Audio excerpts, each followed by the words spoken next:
এবছর সরকার কৃষকের কাছ থেকে প্রতি কেজি বোরো ধান কিনবে ৩২ টাকায়, পাশাপাশি সিদ্ধ চাল কিনবে ৪৫, আতপ ৪৪ টাকা এবং গম কিনবে ৩৪ টাকায়। সকালে মন্ত্রী পরিষদ সভাকক্ষে খাদ্যমন্ত্রী সাধন চন্দ্র মজুমদারের সভাপতিত্বে অনুষ্ঠিত সভা শেষে সাংবাদিকদের এ তথ্য জানান খাদ্যমন্ত্রী।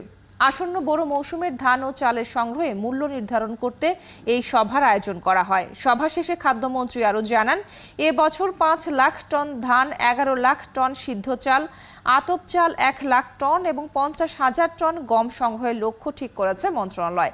২০২৩ সালে ধানের সংগ্রহ দাম ছিল ৩০ টাকা, আর সিদ্ধ চালের ৪৪ টাকা এবং গম ৩৫ টাকা। বাজারের সঙ্গে সঙ্গতি রেখে নতুন এই দাম ঠিক করা হলো। এতে কৃষক এবং ভোক্তা দুইয়ের স্বার্থের কথা মাথায় রাখা হয়েছে। সময় আমরা যেটা বেঁধে দিয়েছি, ৫৫ দিন সময় দেওয়া হয়েছে, এটা এনাফ সময়।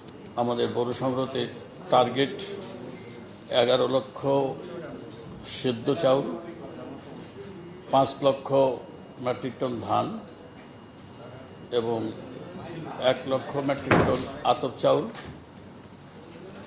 এবং ৫০,০০০ মেট্রিক টন গম। এদিকে দেশে প্রধান খাদ্য চালের সরকারি মজুদ ৮ লাখ টনের ঘরে নেমে এসেছে। খাদ্য মন্ত্রণালয়ের সবশেষ তথ্য বলছে, চলতি ২০২৩-২৪ অর্থ বছরের জুলাই থেকে ১৭ এপ্রিল পর্যন্ত সরকারি গুদামগুলোয় খাদ্যশস্যটির মজুদ কমেছে ৫০%-রও বেশি। ১৭ এপ্রিল দেশের সরকারি গুদামগুলোয় চালের মোট মজুদ ছিল ৮,৭৭,০০০ টন। চলতি ২০২৩-২৪ অর্থ বছরের শুরুতে তা ছিল ১৭,৬০,০০০ টন। সেপ্টেম্বর নাগাদ কমে দাঁড়ায় ১৭,২০,০০০ টনে। ১১ই জানুয়ারি নাগাদ তা আরও কমে হয় ১৪,২৮,০০০ টনে। গত অর্থ বছরের ৬ এপ্রিল দেশে চালের সরকারি মজুদ ছিল ১৩,৮৫,০০০ টন। সে হিসেবে এক বছরের ব্যবধানে মজুদ কমেছে ৫,০৮,০০০ টন বা প্রায় ৩৭%।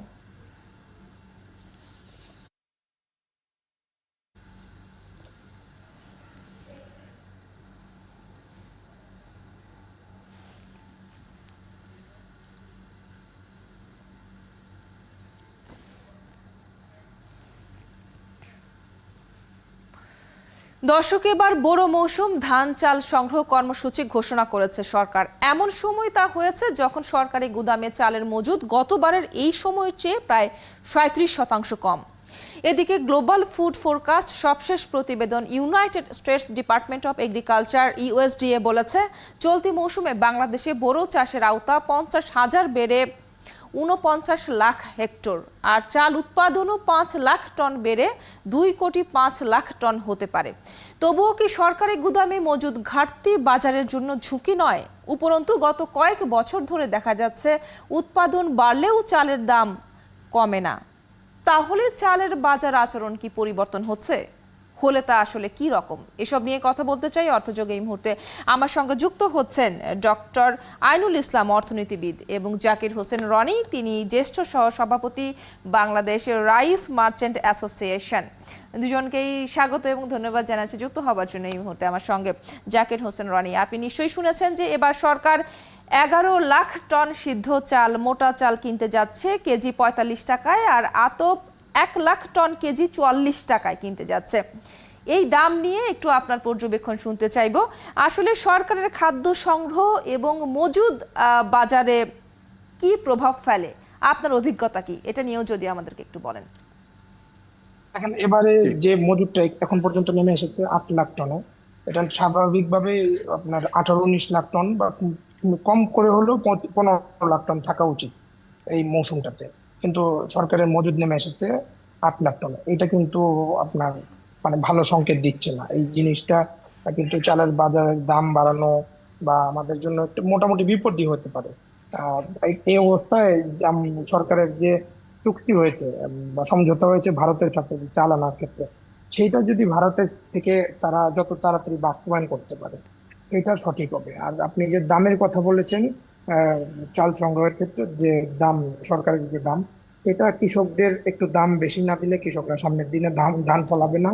আর ভোক্তা সাধারণের দিকেও লক্ষ্য রাখতে হবে যে যারা কিনে খায় চালটা যাতে স্বাভাবিক পর্যায়ের থেকে খুব বেশি, এখন এখন যেমন চালের দাম, আপনার মিনিকেট চালের দাম ৬৯ টাকা আছে, সেটা যেন অনেক বেশি দিকে না যায়। বা আপনার 28 চালের দাম 55 টাকা আছে। তো এইভাবে আপনার সরকারকে আগামী দিনে যদি এটা নিয়ন্ত্রণে রাখতে হয়, যেহেতু সামনের দিনে আমাদের আবহাওয়া পরিবর্তনের একটা দিক পাচ্ছি আমরা, শীতের দিনে শীত বেশি, গরমের দিনে গরম বেশি, এই কারণগুলোও রয়েছে। তো আগামী দিনে এটা একটা চ্যালেঞ্জ, চাল উৎপাদনটাই একটা চ্যালেঞ্জ হয়ে যাবে আচ্ছা, আমার মনে হয়। ভারত জাকির হোসেন ছাড়াও রনি, অন্য। ফিরবো আবারও আপনার জি, কাছে। আমার জি। সঙ্গে ডক্টর আইনুল ইসলাম যুক্ত আছেন, একটু তার কাছে একটু তার মন্তব্য শুনতে চাইবো।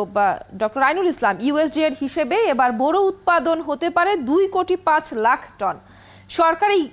সরকার কিনবে 11 লাখ, যা মোট উৎপাদনের 5% মাত্র। আসলে এটি কি যথেষ্ট, কি মনে করেন? অবশ্যই, আপনাকে ধন্যবাদ। অবশ্যই এটি এটি যথেষ্ট না, কারণ আমাদের যেটি বললেন আপনার আপনার যে প্রতিবেদনে, যে 8 লাখ টনে নেমে এসছে, মজুদ যদি নেমে যায় তাহলে কিন্তু এটা মেসেজটা বাজারে কিন্তু মেসেজটা ভিন্নভাবে যায়। সুতরাং সেদিক থেকে এটা কোনোভাবেই। এবং আরেকটি জিনিস দেখা যায় যে সরকার যে টার্গেট করে সেটা বিশেষ করে মজুদের ক্ষেত্রে, সংগ্রহের ক্ষেত্রে, সেটা কিন্তু শেষ পর্যন্ত করতে পারে না। এবং স্বাভাবিক বাজার থেকে সরকারি বাজারের মধ্যে একটা গ্যাপ থাকে। আপনি দেখুন যে এবার ধান 32 টাকা করা হয়েছে এবং গতবার ছিল আপনার 30 টাকা। সেখানে এই যে আমাদের গত 1 বছরের যে মূল্যস্ফীতি, সেখানে সার, বিদ্যুৎ, সবকিছুর দাম বেড়েছে। কৃষকের যে উৎপাদন খরচ, সেই উৎপাদন খরচের সঙ্গে যদি সমন্বয় করা না হয় তাহলে কিন্তু বাজারে এটা সরকারের যে লক্ষ্যমাত্রা সেটি কিন্তু অর্জন হবে না। সেক্ষেত্রে বাইরে থেকে আমদানি করতে হবে, সেটা যেমন দরকার, আবার ভোক্তাদেরকেও কিন্তু একটা স্বস্তি দিতে হবে। সেক্ষেত্রে বাজারেও কিন্তু সেটি যাতে করে মূল্য না বাড়ে সেই দিকে লক্ষ্য রাখতে হবে। তো সেখানে বাজার মনিটরিং এর দিকে নজরটা বেশি দিয়ে এই অন্ততপক্ষে যারা কৃষকদেরকে যদি একটি সঠিক দাম দেওয়া যায় তাহলে কিন্তু কৃষকরা এই সরকারি গুদামে তাদের ধান এবং চাল বা গম তারা দিতে আগ্রহ বোধ করবে। সেদিক থেকে জানি না এই যে লক্ষ্যমাত্রা, এই লক্ষ্যমাত্রাটা অর্জন হবে কিনা, এটি একটা সবসময় সন্দেহ থেকে যায়। সেক্ষেত্রে আমি যেমন দেখুন, মাত্র গম ছিল গত বছর 35 টাকা, আর এবার সেটি 34 টাকা করা হয়েছে। কোন বেসিসে করা হয়েছে জানি না, হয়তোবা ভোক্তাদেরকে স্বস্তি দেওয়ার জন্য, যে যাতে করে বাজারে গমের দামটা কম থাকে। কিন্তু সেক্ষেত্রে কিন্তু যারা উৎপাদক তাদের কিন্তু একটা ব্যাপক ক্ষতি হবে, কিন্তু তারা কিন্তু আর এই গম উৎপাদনে কিন্তু আগ্রহটা হারিয়ে ফেলবে। সেদিক থেকে বিবেচনা করে একটা সমন্বয় করে এই দামটা নির্ধারণ করা উচিত। পাশাপাশি বাজার নিয়ন্ত্রণ এবং আমদানির দিকেও নজর দেওয়া উচিত। নিশ্চয়ই, কিন্তু একটি বিষয় যে গত কয়েক বছর ধরে দেখা যাচ্ছে যে উৎপাদন বাড়লেও কিন্তু বাজারে চালের দাম কমে না। আসলে এক্ষেত্রে কি বর্তমানে বাজার আচরণ কোনো পরিবর্তন হচ্ছে কিনা, এটা নিয়ে আমি একটু জাকির হোসেন রনি আপনার মন্তব্য শুনতে চাইবো। দেখেন, চালের দামটা আপনার 70 টাকা হয়েছিল 2017 সালে একবার, আর 2007 সালে একবার। 7 সালে একটা ভিন্ন পরিস্থিতি ছিল, এটা 111 গভর্নমেন্ট ছিল, আর 17 সালে বিভিন্ন সময় বন্যার কারণে। আর এখন চালের দাম কিন্তু তার চেয়ে কম। আপনার নাজির শাল চালের দাম দাম যদি ধরি তাহলে 70 টাকার কিছু উপরে। তো বাজারের যে মূল্যস্ফীতি অনুযায়ী এখন যে দাম, সেটা আমি বলবো যে খুব বেশি না যে দাম, কিন্তু এর চেয়ে যাতে না বাড়ে সেই দিকে আমাদেরকে এবং বাজার মনিটরিং যারা করবেন তাদেরকে মনে হয় লক্ষ্য রাখা উচিত বলে মনে করি। নিশ্চয়ই আর নিশ্চয়ই। সরকারকে উচিত চালের যে আমদানির যে সোর্স, বিভিন্ন অন্যান্য দেশ থেকে, ভারত ছাড়াও, ভারত ইচ্ছা মতো বন্ধ করে দেয়, ইচ্ছা মতো চালু করে, এছাড়াও ভারত ছাড়াও অন্যান্য দেশ থেকে আমার মনে হয় আমদানির সোর্স বাড়ানো উচিত। নিশ্চয়ই, আপনি আছেন একেবারে শেষ পর্যায়ে। ডক্টর আইনুল ইসলাম, আপনার কাছ থেকে একটু ছোট করে মন্তব্য এবং পরামর্শ শুনতে চাইবো। সেটি হচ্ছে চালের বাজার আচরণ নিয়ে আসলে আপনার পর্যবেক্ষণ কি, চালের বাজার ব্যবস্থাপনায় আপনার পরামর্শ শুনতে চাইবো। আপনাকে ধন্যবাদ, আবারও ধন্যবাদ। যেটি বললেন, আসলে চালের বাজারের যে মানে অবস্থাটা সবসময় একটি বিশৃঙ্খল অবস্থায় থাকে। চালের এখানে সবচেয়ে বড় যে যাদেরকে আমরা সবসময় যে মিডিলম্যান যারা আসছে, মধ্যস্বত্বভোগী, তারা এই সুযোগটা নেয়।